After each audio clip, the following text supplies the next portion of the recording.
কালিয়াগঞ্জের নবনিযুক্ত পুরপ্রধান বিশ্বজিৎ কুণ্ডু ও উপপুরপ্রধান জয়া বর্মনের সাথে সৌজন্যমূলক সাক্ষাৎ ও সংবর্ধনা জানালো কালিয়াগঞ্জ ক্রেতা সুরক্ষা সেবা সমিতি।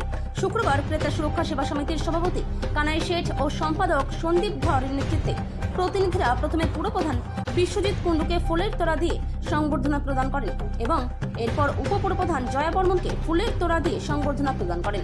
অন্যান্যদের মধ্যে উপস্থিত ছিলেন সহ সভাপতি ডক্টর চিন্ময় দেবগুপ্ত সহ অন্যান্য সদস্যরা। সংবর্ধনা প্রদানের পাশাপাশি সৌজন্যমূলক সাক্ষাতে এদিন কালিয়াগঞ্জ শহরের বেহাল রাস্তাঘাট সংস্কার, শহরের যানজট সহ সাধারণ মানুষের বেশ কিছু সমস্যা নিয়ে গঠনমূলক আলোচনা করা হয়। পুরপ্রধান তাদের আশ্বাস দেন তার প্রথম লক্ষ্য কালিয়াগঞ্জ শহরের রাস্তাঘাট সংস্কার করা। আমি কালিয়াগঞ্জ ক্রেতা সুরক্ষা সমিতির ভাইস প্রেসিডেন্ট ডাক্তার চিন্ময় দেবগুপ্ত।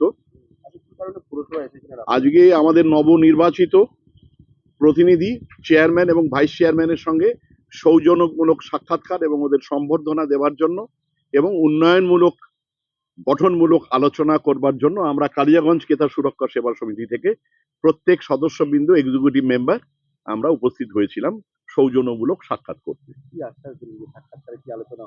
সাক্ষাৎকারে খুব সুন্দর একটা মনোজ্ঞ আলোচনা হয়েছে এবং কালিয়াগঞ্জের প্রথমেই চেয়ারম্যানের যেটা প্রথম পদক্ষেপ সেটা আমাদের সঙ্গে শেয়ার করেছেন যে এখানে রাস্তাঘাটগুলোর জঞ্জাট এবং রাস্তাঘাটের যে অবনয়ন অবস্থা পরিকাঠামোগত দিক থাকা উনি সবার আগে সেটাতে নজর দেবেন এবং রাস্তাঘাটের পরিকাঠামো উন্নয়ন করবেন। যদিও সময় খুব অল্প, আমাদের কালিয়াগঞ্জ ক্রেতা সুরক্ষা সমিতির তরফ থেকে আমাদের এই অল্প সময়ের মধ্যে তাকে প্রস্তাব দেওয়া হয়েছে কিছু।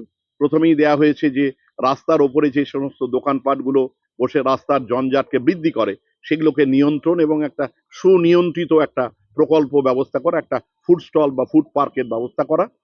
স্টেশন চত্বরের আশেপাশে যে দোকানগুলো আছে সেগুলোকে নির্দিষ্ট স্থানে স্থানান্তরিত করে জঞ্জাট যাতে রোধ করা যায় তার একটা ব্যবস্থা নেওয়া। বিশেষ করে প্ল্যাটফর্মের পাশ দিয়ে যে সমস্ত ফুড স্টলগুলো আছে সেগুলোকে নিয়ন্ত্রিত করা এবং মেন রাস্তাগুলো ডাকবাংলা রোডের মুখটাতে বিভিন্ন লেনের মুখটাতে টোটো আটকে জঞ্জাটের সৃষ্টি না করা তার জন্য প্রশাসনিক দৃষ্টান্তমূলক একটা সতর্কতা জারি করা। ওভারঅল উন্নয়নের সঙ্গে আমরা সামিল হতে তাকে আশ্বস্ত করেছি। তাই তিনি সর্বত 100% আমাদের সঙ্গে সহমত পোষণ করে আমাদের সঙ্গে এই উন্নয়নমূলক কাজের সঙ্গে এবং তার যে পরিকল্পনা মাফিক চলবার জন্য 100% আশ্বস্ত আমাদের করেছেন তার ক্ষমতা সাপেক্ষে।